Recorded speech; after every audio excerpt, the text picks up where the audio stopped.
A mistake that would cost him everything. The storm raged outside, but the real tempest was about to break out inside a luxurious café. A manager, blinded by prejudice, made the worst decision of his life, humiliating and throwing out a drenched man without imagining who he was.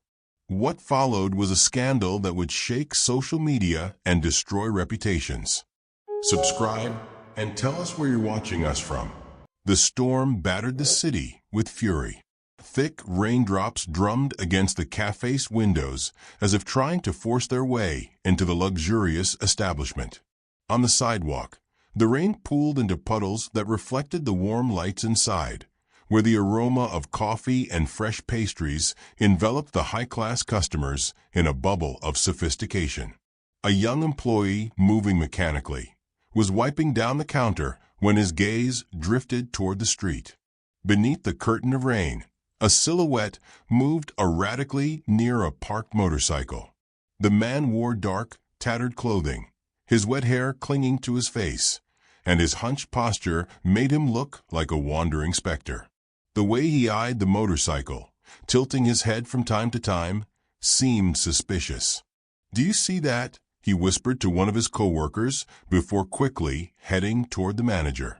The manager, a man in a perfectly pressed suit with a perpetually disdainful expression, followed his employee's signal with his eyes. His lips curled into a grimace of annoyance the moment they landed on the stranger. "A vagrant," he said with disgust. "He's probably planning to steal something." Through the fogged-up glass, Hugo watched as the man lifted his head and looked toward the café. There was no doubt he would come in at any moment. "Get ready," he murmured to the waiter passing by. The doors burst open. The icy wind rushed inside along with the stranger, who stepped in firmly, leaving a trail of water on the floor. His clothes dripped, and his hair drizzled over his cheeks. Every movement he made caused the nearest customers to shift slightly away, as if afraid that the filth and misery might cling to their designer suits and dresses. Silence fell instantly. The employee, still behind the counter, swallowed hard and leaned toward the manager. "That's the one who was lurking around the motorcycle outside." The manager narrowed his eyes. There was no room for doubt. His brow furrowed, and his look of displeasure deepened. "Let him finish quickly and get out," he muttered. Then, in a louder voice, to one of the waiters, "Don't let him touch anything."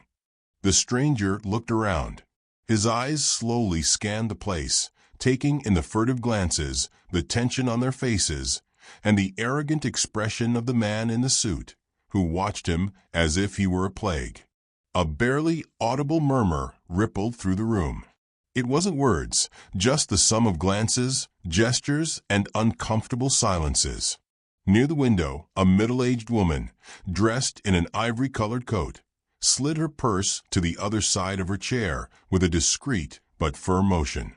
Her lips twisted into a grimace of displeasure. She didn't want the water dripping from that man to touch her Louis Vuitton. The stranger noticed, and as always ignored it.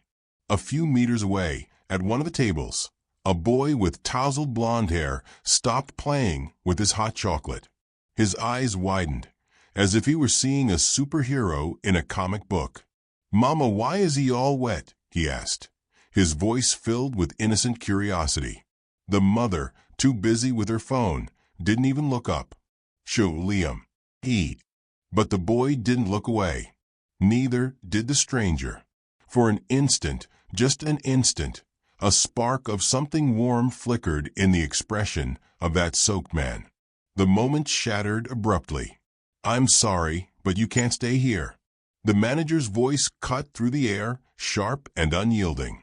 He stood with his arms crossed, chin slightly raised, with the certainty of someone who knows he holds the power in that place. The stranger did not respond immediately. He simply stood there, water dripping from his jacket into small puddles on the polished floor.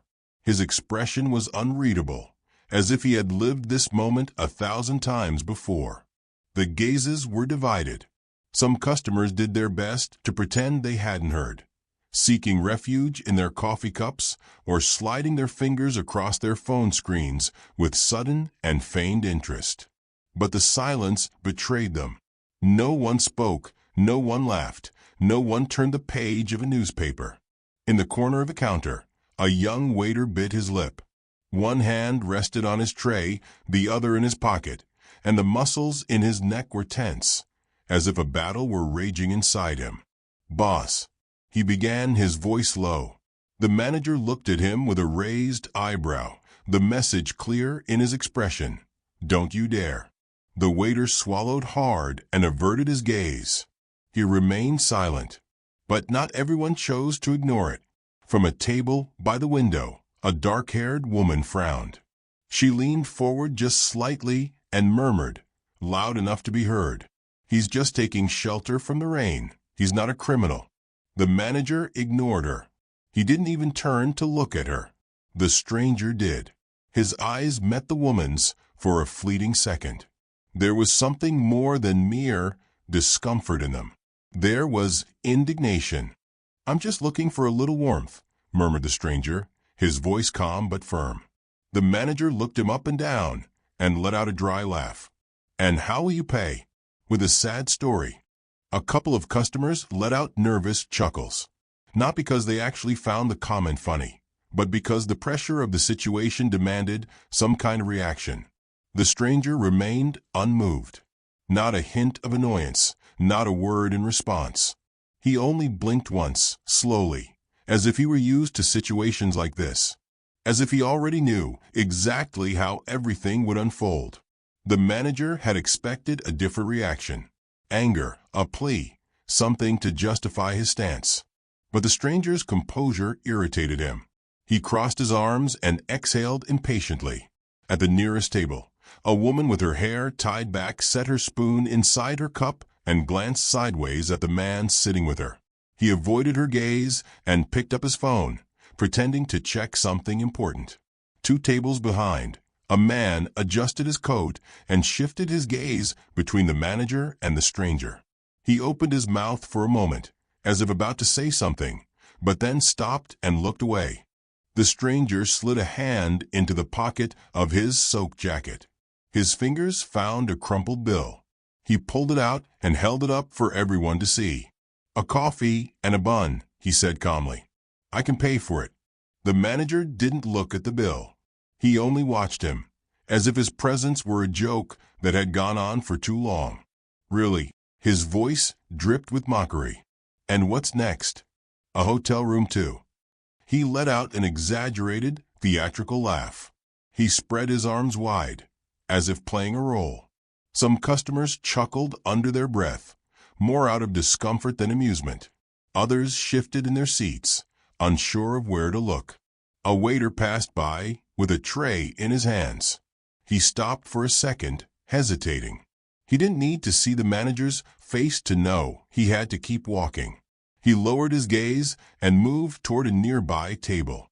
His hands trembled slightly, just enough to make the cups on the tray clink together. The stranger remained in the same spot, with the same unshaken expression. The bill stayed in his hand, untouched. The manager looked at him impatiently, waiting for him to give up. But he didn't move. The employees began glancing at each other, uneasy. Some hesitated, while others seemed completely absorbed in the act of serving. A young waiter, his face visibly nervous, looked at the manager and murmured almost imperceptibly, "Why don't we just serve him? He's not causing any trouble." The manager raised an eyebrow, as if he hadn't heard anything.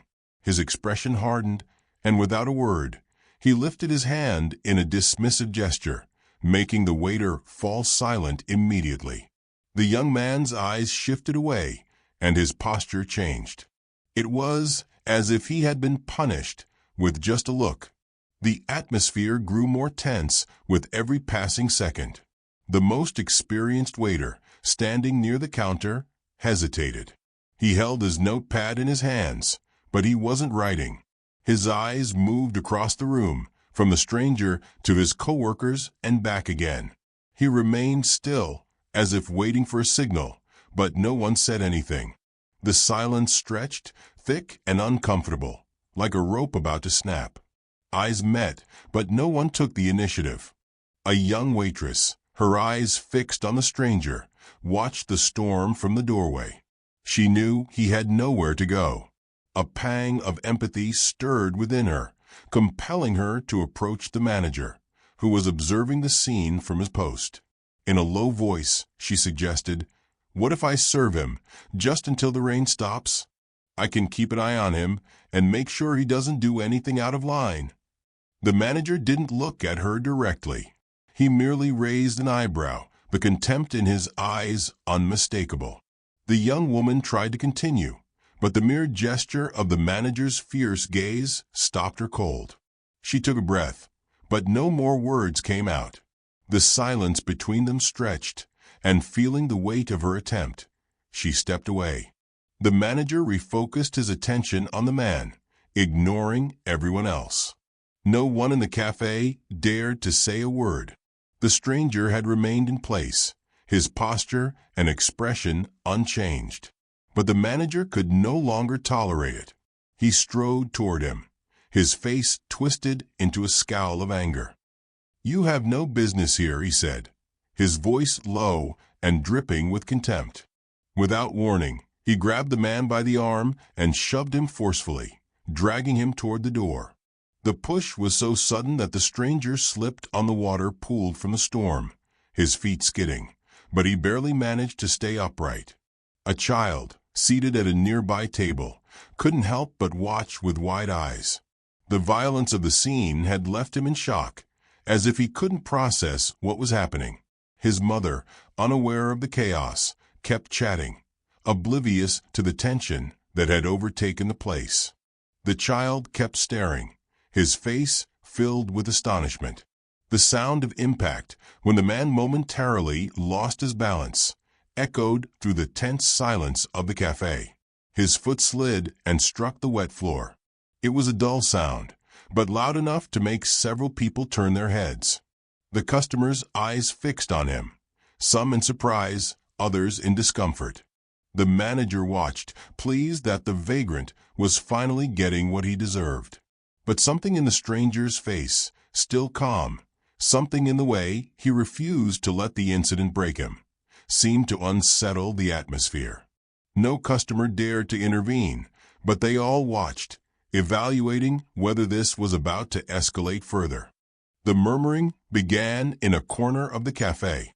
A customer leaned toward his companion and whispered, without raising his voice, "I didn't think he'd dare go that far." His tone was low, as if it were a confidential revelation. The couple beside them seemed to have no doubts about what had happened, yet uncertainty still filled the air. Curiosity took hold of the woman next to him. "And now what happens next?" she asked, keeping her gaze fixed on the man standing tall in the middle of the scene. The people in the cafe said nothing more, but the whispers and furtive glances grew like a rising tide, feeding the tension in the atmosphere. The murmurs floated over the tables, as everyone waited for something else to happen. The stranger, for his part, did not move a muscle. Despite the tension and the eyes piercing through him, he remained completely calm. His posture was as straight as if he were made of steel, but there was something in his demeanor that exuded a calmness difficult to ignore. The manager, standing before him, held his hands tense at his sides, but he received no response from the man in front of him. The crowd watched, expecting a more visceral reaction from the stranger, but he did not yield an inch. There were no shouts or aggressive gestures, only the firmness of someone who had been through far worse in his life. The manager crossed his arms with such force that his knuckles turned white.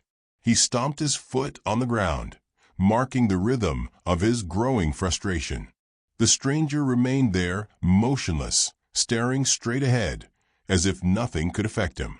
The manager, convinced that the man before him would surrender when faced with his authority, began taking short steps back and forth, calculating his next move. No one in the cafe dared to say anything. Some customers kept their eyes fixed on the scene, while others glanced at each other, as if waiting for someone to break the silence. But the man stood firm, like a statue defying the storm, without reacting in the slightest. The manager's impatience reached its peak. With a sharp gesture, he pointed at the stranger in front of everyone, making his next step clear. "If you don't leave now, I'll call the police," he shouted, his voice echoing through the establishment. The tension reached its breaking point. The murmurs in the room grew louder as all eyes turned to the stranger, expecting him to respond. But he did not move. The air seemed charged with electricity. The manager expected those words, which usually intimidated anyone, to have the same effect on this man. But they didn't. The stranger remained as he always had, calm, unaffected by the threat. The stranger lingered for a moment at the doorway, his gaze slowly sweeping across every corner of the café. The faces of the customers, some still fixed on him, others looking away, seemed to crumble under the tension hanging in the air. The employees, uncomfortable, remained silent, some glancing sideways, others pretending to be busy. The manager, still standing, breathed heavily, trying to maintain his defiant stance. The man wasn't seeking revenge, only making sure that everyone in the room would remember what had just happened. His eyes briefly met those who watched him with curiosity, and for an instant, they locked with those of the employee who had tried to help him.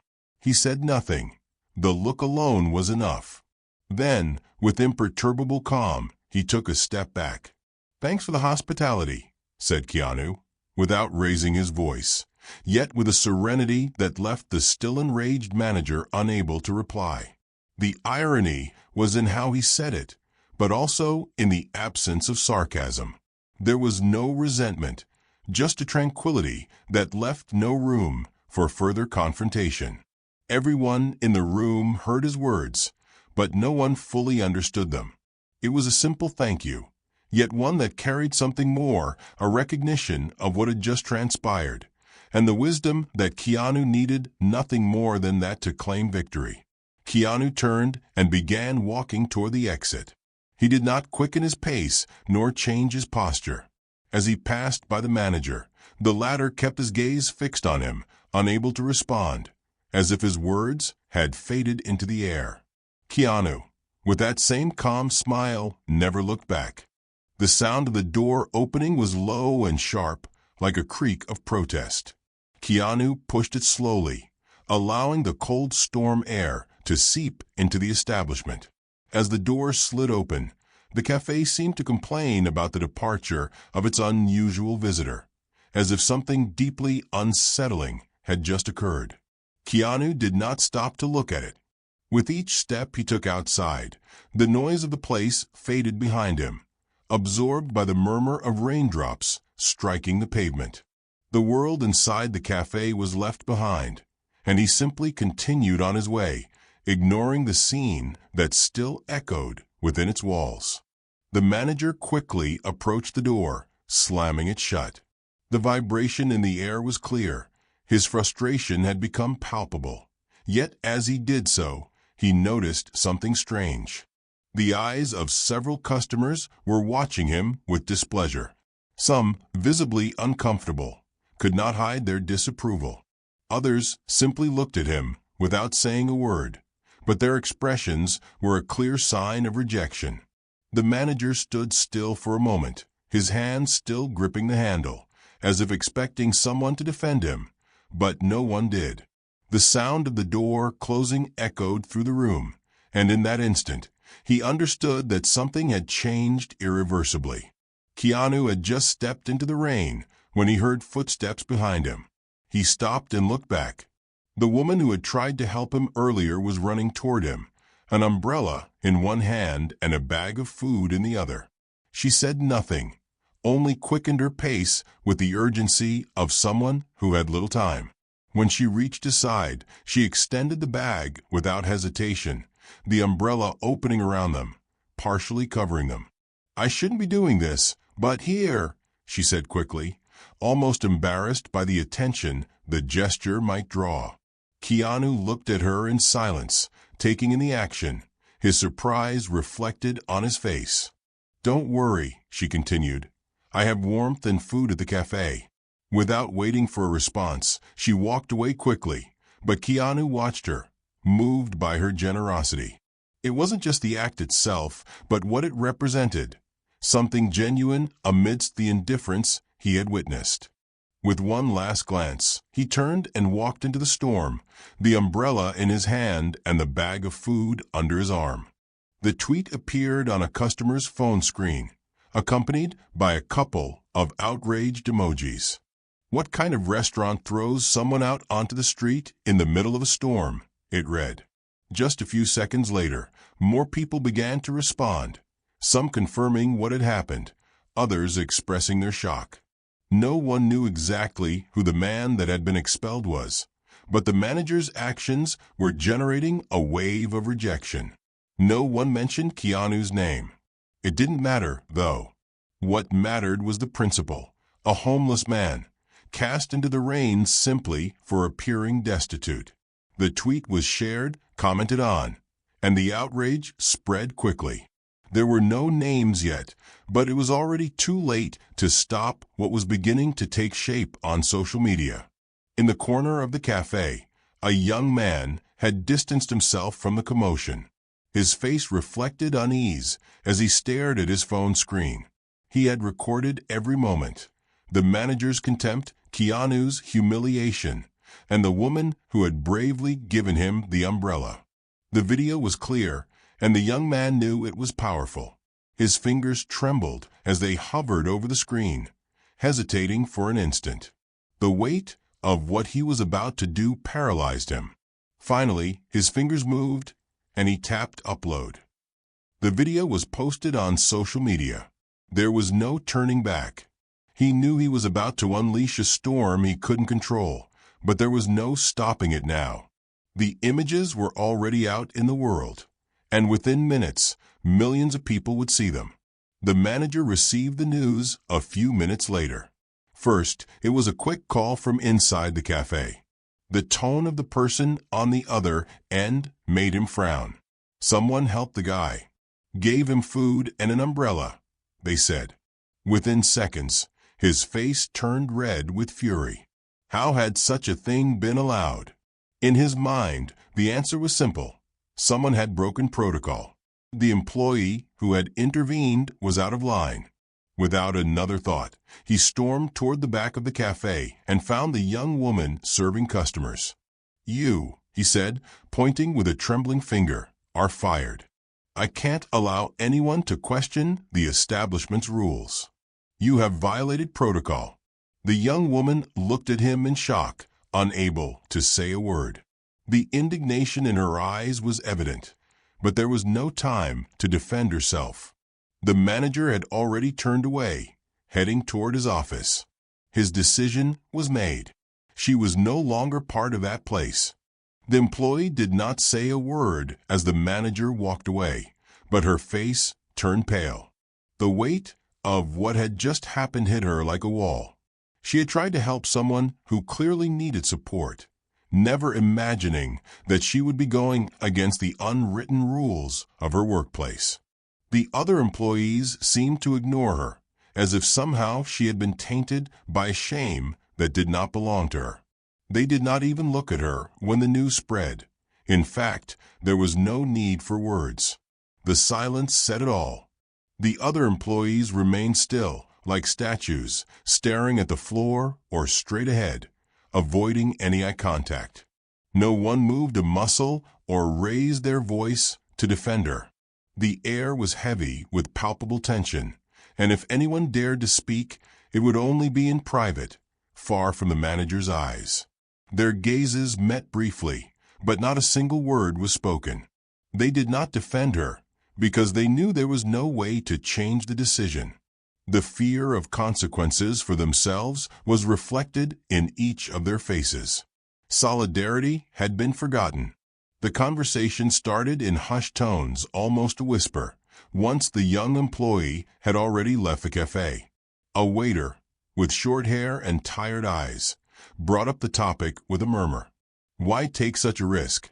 She knew she could lose her job, he said while wiping down a table. We don't even know her, but she lost everything for a stranger. Another employee, with an expression of weariness but also a hint of annoyance, replied, I wouldn't have gone out into the rain for anyone. She didn't think through the consequences. The word spread quickly, almost as if everyone felt the need to say something, even though they knew nothing would change. There was nothing left to do, only to accept what had happened. The manager paced back and forth in his office, the tension on his face palpable. The murmur of one of the employees, unintentionally, broke his concentration. That guy you kicked out. I think it was Keanu Reeves. The sentence hung in the air like an unexploded bomb. The manager stopped for a moment. He hadn't considered it. I don't think so, he responded quickly. Why would he be dressed like that, like a ragged vagrant? I'd say he was more likely a petty thief. He had already been seen outside, lurking near a motorcycle. Despite his firm response, something in his mind began to waver. What if it really was him? The doubt took root, but he still didn't want to face it.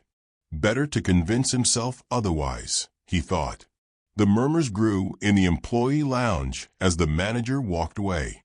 The air was thick with tension. An employee leaned toward the nearby group, his words barely audible. What if it really was Keanu Reeves? The question floated among them, uncomfortable and dangerous. None of them knew whether to believe it or if it was just a ridiculous joke. Even if it wasn't him, another employee said, this was wrong. What he did was cruel, and no one did anything. Their eyes met, but no one dared to speak aloud. The weight of what had happened still lingered in the air, and the concern about what might come next was evident on their faces. On social media, the story exploded like dynamite. A video began circulating at an astonishing speed. Within hours, millions had seen it. The title of the video ignited screens. Café manager humiliates vagrant without knowing it's Keanu Reeves. The comments poured in, some defending the actor, others furious over the way he had been treated. Outrage grew as more people joined the outcry, and the café and its manager were now at the center of a media storm. No one could predict what would come next, but the manager's downfall seemed imminent. The first comment appeared on Twitter, accompanied by a photo of the manager and Keanu in the café. Seriously? In 2025, are we still dealing with this kind of discrimination? The phrase, loaded with outrage, quickly gained thousands of interactions. Within minutes, the café became a symbol of everything wrong with the attitude of those who think they are superior. The retweets came like an unstoppable torrent. High-profile influencers quickly echoed the video. This is unacceptable, tweeted an influencer with over 1 million followers.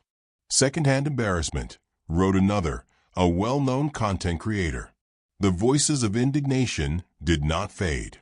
The tweets kept piling up, each one reflecting a widespread feeling of disgust toward the manager and his attitude. The manager was sitting in front of his computer, reviewing reports, when his phone vibrated. First came a message from his sister. Have you seen what's happening on social media? Did you really kick out Keanu Reeves? A second message arrived from a close friend. We were having a good time at the office. And then I saw the video. What did you do? His heart skipped a beat. It couldn't be. He looked at his phone screen with growing unease. The video was everywhere. And there he was, his face visibly angry, throwing the drenched man out into the rain, unaware of who he really was. It was as if the entire world was watching. The media attack was immediate. Headlines began to appear at full speed, each worse than the last. Arrogant manager expels Keanu Reeves and fires the person who helped him, read one, while another added, Café at the center of controversy, and the manager in the eye of a storm. The manager's phone didn't stop ringing all morning. The numbers were unknown, but the persistence forced him to answer. The first call was from his brother. "What's going on with the video? Is this for real? You need to give your side of the story." Before he could respond, the call was cut off. Less than a minute later, another number appeared on the screen. This time, it was an old college friend, sounding worried. "I saw you in the video. Everyone is talking about it. Why didn't you stop it?" The manager tried to explain, but his voice felt hollow. The questions kept coming, and with each one, he felt more trapped in a situation he couldn't control. Everyone wanted an explanation, but he had none. Within hours, the effects of his actions began to show in the café. Customers started to cancel him. The tables, once filled with executives and tourists, now sat empty. The usual flow of patrons was rapidly dwindling. Those who still came and looked around with distrust, as if they already knew what had happened. The final blow came in the form of a viral review. A user with a following of thousands posted a message on Google Reviews that quickly gained traction. "This place has become a blatant example of discrimination," they wrote. "If you don't fit their image of the perfect customer, you're treated like garbage. I've never felt so devalued in my life." The manager's phone rang. It was the cafe owner. "I need explanations," he said with a calmness the manager recognized as dangerous. "The video is everywhere. What happened? What were you thinking when you did that?" The owner's voice was firm, almost relentless. The manager tried to calm him down, but the words got stuck in his throat. "It was a mistake, I know. I didn't know who he was. I thought he was just another vagrant," he began to say, his defensive tone crumbling as the gravity of the situation became more evident. The owner said nothing. The silence stretched until, finally, he hung up without a single word of reassurance. In the afternoon, the manager agreed to an interview with a local news channel, hoping his attempt at repentance would put an end to the chaos. "I deeply regret it," he said, staring at the camera with an unwavering, almost defiant gaze. "I didn't know who he was. If I had known, I never would have acted that way." The words came out quickly, like a script memorized by heart. But the comments flooded social media almost instantly. "Seriously? If it hadn't been Keanu, would you have done the same?" one user wrote on Twitter. Another added, "This guy isn't sorry. He's just defending what he did, because he realized how badly he screwed up." The interview didn't calm the storm. On the contrary, it seemed to fuel public outrage even more. Social media continued to explode with relentless criticism. The manager was trapped in a spiral he had no idea how to stop. The final blow came when an anonymous video editor uploaded a montage to social media. She took clips from the interview and intercut them with segments from the viral video of the incident. The contrast was striking. The manager's words, trying to justify his behavior, were contradicted by his own actions. "You didn't know who he was?" the editor asked, while showing how, in the original footage, the manager never displayed even a hint of hesitation as he humiliated Keanu. The video quickly racked up thousands of views, and the manager, now completely overwhelmed, watched as his attempts to repair the damage crumbled under the critical gaze of thousands. There was no escaping the consequences. The manager's phone kept ringing, but now the calls were no longer ones of support or comfort. At 2:30 p.m., it became official. He was fired. The email from Human Resources arrived with cold and direct words, leaving no room for negotiation. "The manager's behavior goes against the company's values and does not represent our standards," it stated. But the worst was yet to come. In a desperate attempt to salvage his image, the internal messages he had sent to his colleagues began to leak. In them, he insisted, "I didn't recognize him, it wasn't my intention," and in another conversation, "I was just following the rules, it wasn't personal." What he tried to justify as imposed measures only made it sound like an excuse no one would believe. As those messages became public, more people began to doubt the sincerity of his words. The manager's image, once one of power and influence, was crumbling at lightning speed. Within hours, another bombshell exploded. An internal chat, supposedly private between the manager and some employees, was leaked online.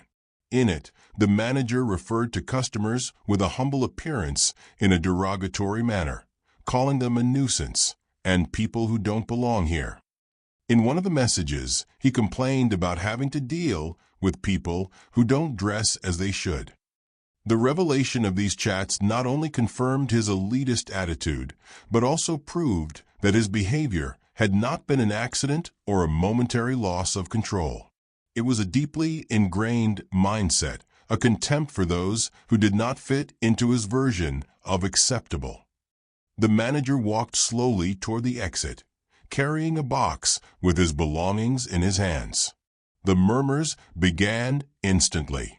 "Look who's the outcast now," someone said in the crowd. A group of people pointed at him as he passed, their eyes filled with disdain. Shame enveloped him with every step, but he couldn't help but hear their laughter. In his worst moments, he had never imagined that his downfall would be so public, so humiliating. The faces that once looked at him with respect now watched him with mockery.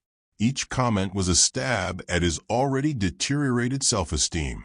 As he made his way to his car, the weight of defeat seemed to grow heavier, as if the words of those strangers had clung to his skin. The event where Keanu Reeves decided to speak about the incident was carefully planned. He did not mention the name of the restaurant or the manager, but everyone knew what he was talking about. "This is not about me," he began, as the crowd listened attentively, "but about how we treat people when no one is watching." His voice was firm, but his words carried a message greater than himself. It wasn't just about being mistreated. It was a reflection on human behavior and how, in moments of power, people revealed their worst side. Days later, Keanu returned, but discreetly, as if he were just another customer. He entered the restaurant without drawing attention, avoiding recognition. He didn't sit at the same table, nor did he seek a conversation with the staff. Instead, he approached the employees, one by one, asking about the woman who had helped him, the one who had given him food and an umbrella, expecting nothing in return. The answer hit him like a rock. She had been fired. A feeling of responsibility washed over him. Although he couldn't have prevented what happened, he felt that, in some way, his presence and the public's reaction had been the catalyst. That simple act of kindness, so natural to her, had led to her downfall. Keanu knew he had to do something to make it right, but he didn't know where to start. After several failed attempts, a waiter pointed him to a small residential neighborhood on the outskirts of the city. "I don't know if it will help you," he said, "but that's the last thing I know about her." Keanu thanked him for the information and, with the address in hand, set off toward it, feeling a mix of anxiety and hope. Minutes later, Keanu was standing in front of her door, knocking gently, hoping his presence wouldn't be as unsettling as he imagined. The young woman slowly opened the door, surprised to see who was standing before her. Her expression shifted from disbelief to astonishment in a matter of seconds. "Do you recognize me?" Keanu asked, his voice full of warmth and calm. The woman looked at him for a moment, trying to make sense of what she was seeing, until finally, with a trembling smile, she said, "Of course, I've seen your movies, but I don't understand what you're doing here." Keanu nodded slowly, maintaining a steady gaze. "Do you remember the night you helped a homeless man?" She looked at him, confused, and then, with the same sincerity that had defined her that night, replied, "Yes, that night I lost my job, but I don't regret it." Keanu, with a faint smile, took a step forward, seeking her eyes with unwavering seriousness. "That was me," he said, letting the words linger in the air. The woman stepped back, startled, as if trying to fit together pieces of a puzzle she couldn't complete. Her face reflected disbelief, confusion. "I can't believe it," she murmured, looking at him as if unable to connect the image of that homeless man with the figure standing before her. "But why were you there?" Keanu took a deep breath and calmly explained. "My bike broke down that night, and, caught in the storm, I sought shelter. The rest is what you already know." The woman stared at him, absorbing his words, as the missing piece finally clicked into place in her mind. There was silence for a moment, long and heavy. Keanu finally broke it. "I appreciate what you did for me," he said, looking at the woman sincerely. "You shouldn't have lost your job for doing the right thing."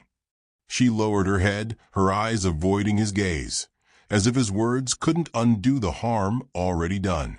If this story moved you, subscribe and hit the bell so you don't miss more inspiring content. Share this video with friends and family who need to see stories that challenge perspectives and leave an indelible mark. Explore our channel to discover stories that inspire and transform. Until the next video. Keanu stepped closer, his voice firmer. "I'm going to help you find something better," he assured her. "The last thing you should have lost was your dignity for doing what was right." The woman lifted her gaze, her eyes filled with gratitude and a spark of hope that had been extinguished since her dismissal.